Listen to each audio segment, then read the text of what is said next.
ఉమ్మడి వరంగల్ జిల్లా కాంగ్రెస్ రాజకీయాలు రోజు రోజుకు ఇంట్రెస్టింగ్ గా మారుతున్నాయి. జిల్లాలో మొత్తం 12 నియోజకవర్గాలు ఉండగా హస్తం పార్టీకి 11 మంది ఎమ్మెల్యేల బలం ఉంది.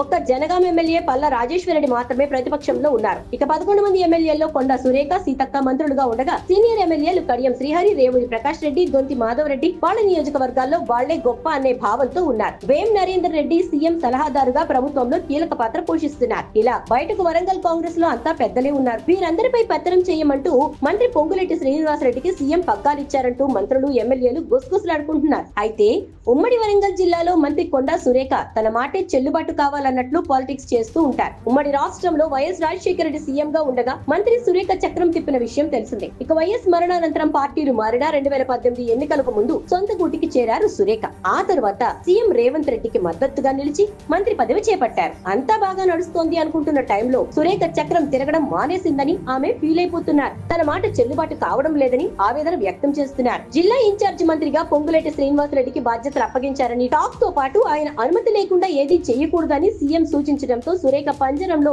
బందీ అయిన చిలకలా కొట్టుకుంటున్నారని ఆమె అనుచర వర్గం చెప్తున్నమాట. గ్రేటర్ వరంగల్ నగరాభివృద్ధిలో తన ప్రమేయం లేకుండా పోతోందని మంత్రి సురేఖ ఇబ్బందులు పడుతున్నారనే చర్చ విపరీతంగా నడుస్తోంది. అలాగే తన నియోజకవర్గానికి చెందిన మేయర్ గుండు సుధారాణి కాంగ్రెస్ లో చేరిన విషయం తనకు తెలియలేదని మంత్రి బహిరంగంగా అసంతృప్తి వ్యక్తం చేశారు. ఈ విషయమే ఎమ్మెల్యే రేవూరి ప్రకాష్ రెడ్డితో మంత్రి సురేఖ ఫోన్ లో గొడవకు దిగిన వార్త సోషల్ మీడియాలో బాగా వైరల్ అయింది. ఇటీవల కాకతీయ యూనివర్సిటీలో కొన్ని టెండర్ల వ్యవహారంలో ఆమెకు ఎలాంటి సమాచారం లేదని మంత్రితో పాటు కొందరు ఎమ్మెల్యేలు ఆవేదన వ్యక్తం చేస్తున్నట్లు చెప్తున్నారు. అయితే మంత్రి పొంగులేటి తమనందరినీ కలుపుకుని వెళ్తే బాగుంటుందని, ఇలా చేయటం కరెక్ట్ కాదు అని గుసగుసలాడుకుంటున్నారు. మరి ఈ పాటికి ఈ విషయం పొంగులేటి చెవిన పడే ఉంటుంది. మరి ఈ అంశాన్ని ఆయన ఎలా క్లారిఫై చేస్తారో చూడాలి.